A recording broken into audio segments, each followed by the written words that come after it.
Major support for these programs is provided by Bank of America, Merrill Lynch, and Perfect Building Maintenance, New York Community Bank, All Nation Renovation, Kilroy Architectural Windows, New York's Window Company, Greenberg Traurig, LLP, M&T Bank. Additional support is provided by AVR Realty Company, LLC, Briarwood Organization, Capital One Bank, C.B. Richard Ellis, James Orphanides, Centurion Holdings, Cushman & Wakefield, Dimes Savings Bank of Williamsburg, Douglaston Development, DDG Partners, Eastern Consolidated, Hal Fettner, Durst Fettner Residential, Stephen Napolitano, First American Title Insurance Company, Friedman, LLP, Accountants and Advisors, Gemini Real Estate Advisors, LLC, Genova, Burns and Giantomasi, Grubb and Ellis, Investors Savings Bank, Jack Jaffa and Associates Real Estate Consultants, James D. Kuhn Real Estate Institute at Syracuse University, Madison Realty Capital, Massey Knackle Realty Services, Meridian Capital Group, Margolin Weiner and Evans, LLP,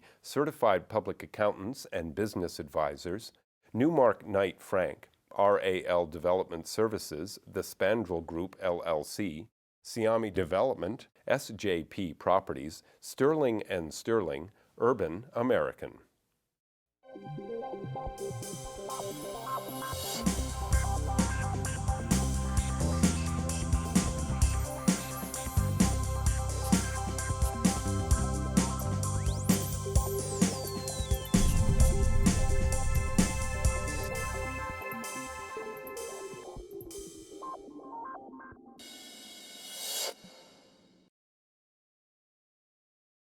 So here we are.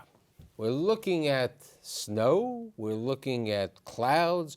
And we're saying, where's the market for commercial real estate? Is it really going to be good? Is it going to be bad? But who are the guys who make the market? There are developers. There are people who rent. There are people who sell. But without the money, there's no commercial real estate. So today I've assembled the guys with the money to tell us their thoughts on the state of commercial real estate and financing in 2011. My guests include Steve Kenny, who is the Senior Vice President, Regional Executive for New York and New Jersey for Bank of America, Merrill Lynch. Roy Chin, who is the Senior Vice President, Regional Director for New York and New Jersey for TD Bank. Mr. William McCahill, a many-year friend, a longtime number of guests, who is the Executive Vice President for Capital One Bank. And last but not least, Michael Shields, who's the Managing Director for ING Real Estate Finance USA. So Mike, you're new to the show. Yes. So how do you, and you're a little different than my friends over here, because you really you work for a company that's based in the Netherlands, but there's corporate involvement with Hague. So how do you guys look at it? And well, a lot of lenders, foreign lenders this year, from what I hear, are not really in the market. Well, I'd say that ING as a firm has a DNA in commercial real estate. And there's been a shift, I think, from the equity side to the debt side. And I think that we're just very excited. I think the guys at ING are very supportive for us to build a business here in the U.S., and we're looking forward to a very good and strong 2011. But here's an interesting thing. Even though our show is regional, people from around the world watch us on the internet. Is ING Real Estate planning to finance real estate throughout the country? Yes, we're a national platform, but I'd say that we're really trying. We're seeing the trend with our U.S. clients to go global. And so that's one of the really interesting things that we're seeing in 2011. We've seen it in 2010. A lot of our U.S. REITs that were solely domestically focused are going international. And we're really looking to kind of, introduce these clients globally. And we've already had a ton of success in Asia, Poland, London. So But you bring out a very interesting point. You're talking about REITs, which are real estate investment trusts, for my audience, which last year once again continued to outperform the stock market and did very well. what is the position of people like you, Bill, Capital One, Roy, and Steve, into lend to the REIT world? Because the REITs are well capitalized. They've been able, over the last couple of years, to go to the public markets to raise capital. What do you see? We have pretty active REIT portfolio, both on direct lines of credit to REITs, but we also do a number of project financings for the REITs. You know, for instance, we have a project in Brooklyn in Canarsie with one of the REITs, the retail project leased to a BJ's. We recently just committed on a deal in Connecticut, also for a REIT, which is pre-leased to a Gap. So we have a lot of activity with REITs, and we like the business a lot. Roy, I mean, is TD involved with the REIT marketplace? Yeah, very much similar to Bill. We're involved in the lines of credits as well as direct project loans, financing taking a share of a project in Manhattan on the west side. What type of project? Office building. Stevie? We are as well. You know, Bank of America being a national platform, we service clients, throughout the entire spectrum of the real estate industry, including the REIT sector. What I focus on here in New York and New Jersey is not with the REITs. That's somebody else's specialty. I focus more on the families and the funds that are active in project finance and term debt finance here in New York. Here's an interesting question. And I hear this all the time, and I would assume when you go to The Hague or you go back to Europe, even when you go, I mean, you're in New York City, but when you talk about deals, you mentioned the REITs, you mentioned the established families, you mentioned the strong thing. Each year, and Bill and I are a little older than some of the people sitting here, but over the years, you have to sometimes make a bet that who is going to be the next person that you're going to make a loan to, who's going to be that person who's done well, who's going to be the, in a proverbial way, the next Steve Witkoff or the next Larry Gluck or the next Hal Fettner. In that manner, how do you, and how hard do you think it would be for you to go with some unproven person to get that done? I mean, it's a dilemma that I've asked myself quite often. No, it is a little bit more difficult than it used to be pre-crisis. We're really trying to stick with our core clients, and they can be global REITs, they could be developers, but the guys that we've had success with, and we've had this experience through the crisis, a positive experience. We're sticking with those guys, and there's not enough business out there for us to kind of stray from those core clients. Bill? Yeah, we are, and I think most of the other banks are really sticking to very experienced developers and owners who have made it through this crisis that we've had over the last couple of years. And it is, admittedly, a very tough environment for somebody who's an up-and-comer to make that leap to get a $20 or $25 million construction loan or something like that. It's very difficult. My focus right now is to try to diversify my book. And I've got to pick those right up-and-comers. Yeah, I want to continue to, and I'll emphasize, diversify the book. We're going to continue to focus on the people that got us here and that have always we've been good to and have been good to us. But as you and I have talked about in the past, I think the challenge that all of us face is you picking the right next up-and-comer. And trying to help them grow. I think the fundamental analysis is still the same in terms of what level of expertise do they have, what level of management team have they surrounded them with, how do they access their equity capital. So a lot of the same analytical criteria go into the evaluation process. The one thing that's going to be absent, though, is that you're not going to be able to say they've done these 50 deals. Maybe they've only done 5. And with the right structure and with all those other elements in place, you're going to have to be able to say, and I believe you will be able to say, this is a risk worth taking. Here's another question, and I said it prior to the show. In real estate, there are 5 asset classes. There's residential, apartments, there's retail, there's office, there's industrial, and there's hospitality.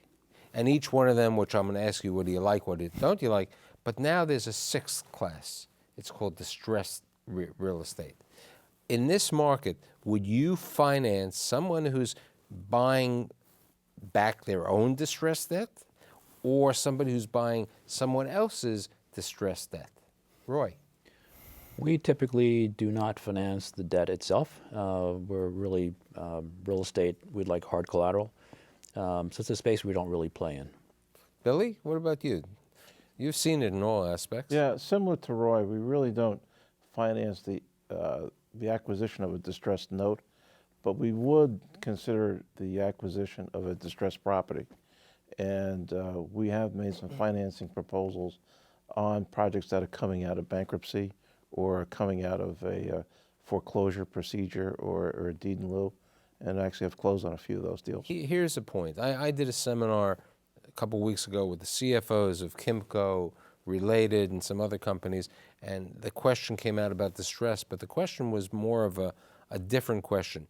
In the 90s, when somebody bought back their distressed debt or somebody, they would give them, let's say, the scarlet letter that you were bad and you bought it back and you defaulted on the loans.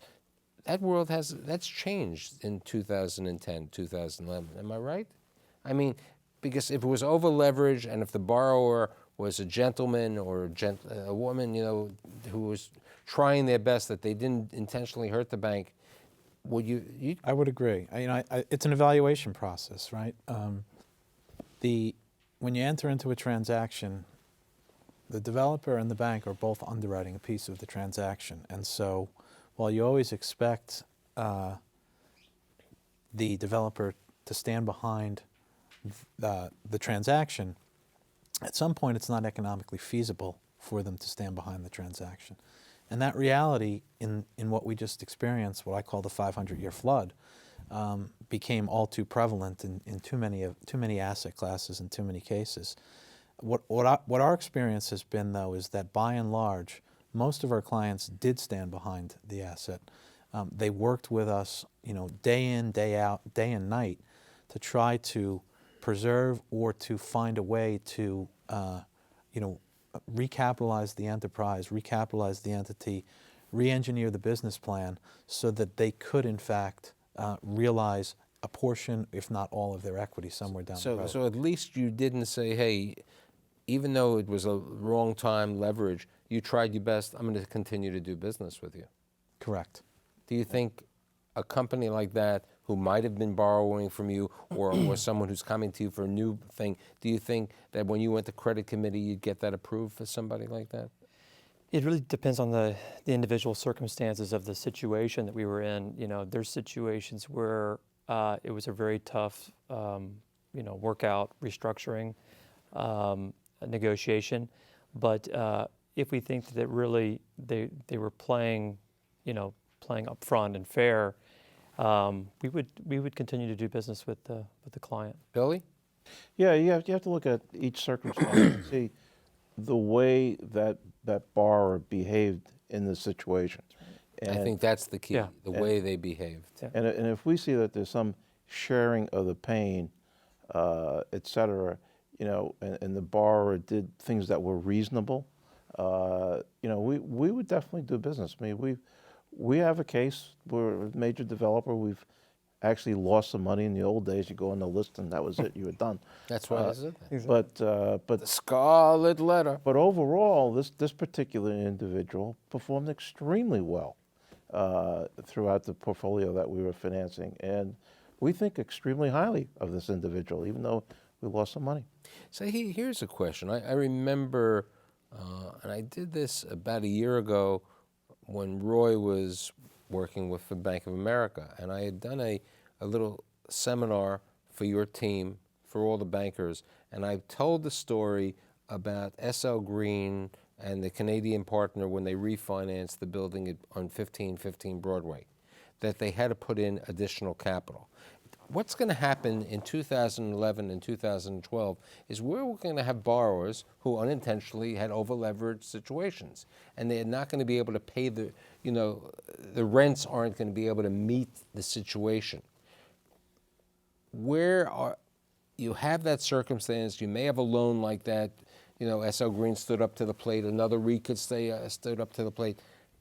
Do you think it's going to be, how is that going to be handled when these loans come due in 2011, 2012? The securitized loans or loans which were done not because you did something incorrectly, but the market was there. Land was $400 a foot. Now it's $200 a foot. How are you going to come back? Steve? Any idea? I would say equity is king. It's going to have to be, and cash is king. So you're going to have to recapitalize the entity much the same way of the example of SL Green that you described. Depending on the timing and depending on how the market responds, and there are a lot of favorable signs in the marketplace. One of the big benefits to the way that the banking industry managed this crisis this time around was we gave people more time to recapitalize with equity. We also gave the market more time to correct itself, and so you have a convergence of those two events. The market picking up and the equity being contributed back into the system, and so the level of pain that would have been endured if there was just a wipe it clean day one is much different than I think that the market experienced as a result. And so, the hope is that you'll continue to have that. You'll help to narrow that gap, but at some point the equity has to realize it is in the first risk position, and it either has to step up or it has to step away. Yeah, I mean, Michael, I think when you look at a lot of the situations that we're in today with the over leverage of buildings, going back 3-4 years ago, the lenders were fighting for these deals. They were fighting to get into these deals and lend the big bucks on a lot of the office buildings in the city. So, I mean, it's a business that they really wanted, and sometimes, when you get what you want, there's a little surprise.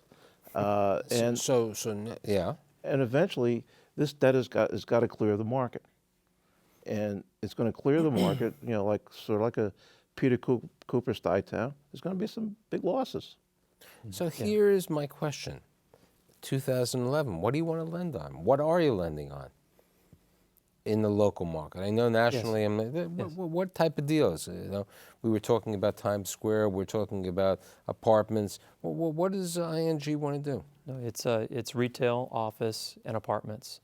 Rental for rent apartments, and we're very excited about 2011, and we have the capital, and we're very excited to be kind of through with the restructuring phase of the crisis, and be focused on new originations. This is a question which relates to you and relates to everyone here. In those days that Bill just alluded to, that everybody wanted to make loans to everyone else, you were all part of, let's say, participations or syndications of large transactions. And a comment that came out of the seminar that I ran recently was, some of these major REITs said, I don't want to get involved with a syndicated loan again. Not because of Bank of America or Capital One or ING, but because they said, I can't deal with this. No one for me to deal with at Anglo-Irish Bank. It's owned by the government. Or there's nobody to deal with that other foreign bank or that domestic bank. They're no longer in business. So do you see yourself doing more deals by yourself? Do you see participating with this good group of people? And, that's for all of you. Mike? I mean, I see currently, I think the syndicated loan market is just not as, the visibility is not there. I think that there's trust between the banks, but I think people's credit cultures, people experience different issues during this crisis, and the credit guys at the individual institutions have their hot buttons. It's really hard to get, a large group of banks to kind of agree that this is the right structure, and so most of our successes have been in club situations, but I'd really like to see, some large deals come to market where the healthy banks that are currently out there, you could see one guy, one institution really underwrite it and do a normal syndicated loan, and we haven't really seen that yet. But prior to the show, you were talking that you did loans together recently. I mean, I've talked to Yes. all three of these guys about different transactions, around New York City, and I'm going to continue to try to do that. One of the challenge exists. New York City, the average deal size is such that, for the most part, you need a partner. With rare exception, do people want to hold, hundreds of millions of dollars in a single transaction? We want to diversify that risk, and so we need each other and we need partners in order to do that. Notwithstanding that, I certainly recognize and have lived through some of the dysfunction that exists when you have too many cooks in the kitchen or too many banks in the transaction. Bill? I mean, you asked a question earlier on about borrower, making bets on borrowers. When you do a club or a syndicated deal, you're making a bet on the other lenders coming into that deal, as well as you are the borrower. And I think there's going to be a lot more due diligence about, who we're going to do business with, who our partners are going to be. It's a great story. I remember, and it was a deal that I believe Helaba had done last year on a Park Avenue office building. And because at that time you needed a participant to do it. And they had brought a bank who was a domestic bank who basically, screwed up at the end. They couldn't deal with it. And they had to go out, and luckily all the other gentlemen who were in the syndicate stepped up for the money. Because the day before the closing, that bank, who didn't truly understand, they weren't as sophisticated as all of you sitting over here, couldn't do the loan. So, it's the sophistication, and it's also, and I think it's underwriting. You're not going to take a piece of a loan, Roy, that you didn't underwrite yourself. You may have the respect for Bill and to Steve and Mike, but you're underwriting that loan too because you're taking that risk. Everybody here is a relationship lender, and I think what we're going to find is that the developers too are very much relationship focused. They get into a financing transaction, they're going to want to know who their lenders are. If it's a large club deal, they're going to get to the point where they're going to, frankly, specify, talk to bank A, B, C, because they're very much looking at the relationship aspect as well, looking at their track record, looking at how those banks have performed in the last, 3-4 years, because we all know it's a cycle, and these times will come again. Now, we bring up the topic of cycle, so here's another question. When Bill was alluding that everybody was in the market for certain things, everybody was in the market to finance condominiums. In 2011, do we see banks even willing to finance a construction loan for a new condominium development? Steve? At the moment at Bank of America, the answer would be no. What I communicate to clients when I'm out talking to them is, I'm sorry, and what I've heard is that there are a few banks, unnamed banks, and so I haven't heard of too many who have thought of condominiums. that will I've think heard about it. So I think my view is that the underlying end loan market needs to become more fully functional, because that's your takeout source. You may have buyers, but your buyers can't close if they can't get access to capital as well. So I think that still needs to clear through the system before you will see banks return in earnest to finance that sector. So what asset do you like? What would be your favorite asset today to finance? In the city, it's definitely office. Retail, we're also, I'd say all three. Office, we retail. We just want to see some high quality transactions with our key sponsors, and I think we would be equally as happy to see any of those three types of deals. Bill? Well, we really like New York multifamily. And we have a large portfolio of multifamily loans, and my partner Scott Swerlin does the permanents, and I do the repositioning and construction. And that is our favorite product type, but we also like office buildings. Roy? Yeah, we focus on, basically where people live, where people shop, where people work. very focused on multifamily because it's a very steady state. To your point earlier, condos are difficult because, in addition to what Steve mentioned about end loans, it's difficult to underwrite sales velocity these days. But I would say the main focus is on office, multifamily, and retail.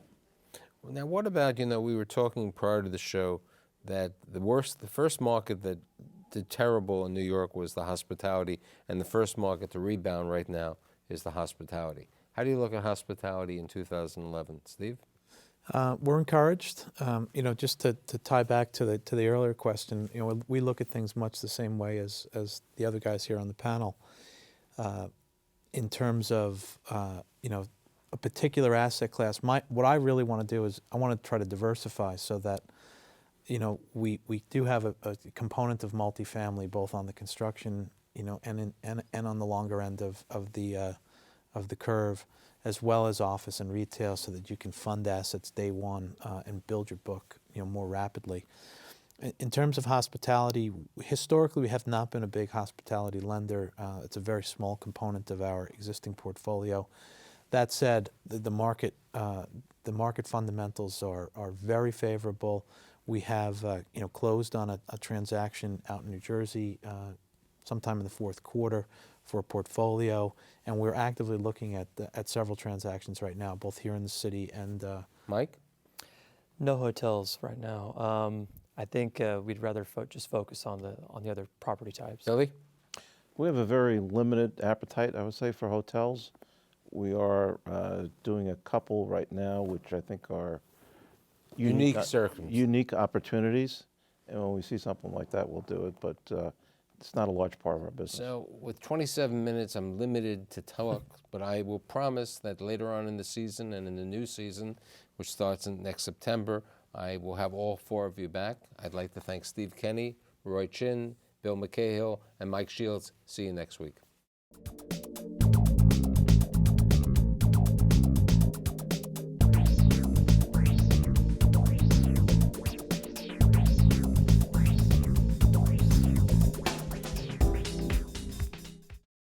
Major support for these programs is provided by Bank of America, Merrill Lynch, and Perfect Building Maintenance, New York Community Bank, All Nation Renovation, Kilroy Architectural Windows, New York's Window Company, Greenberg Traurig, LLP, M&T Bank.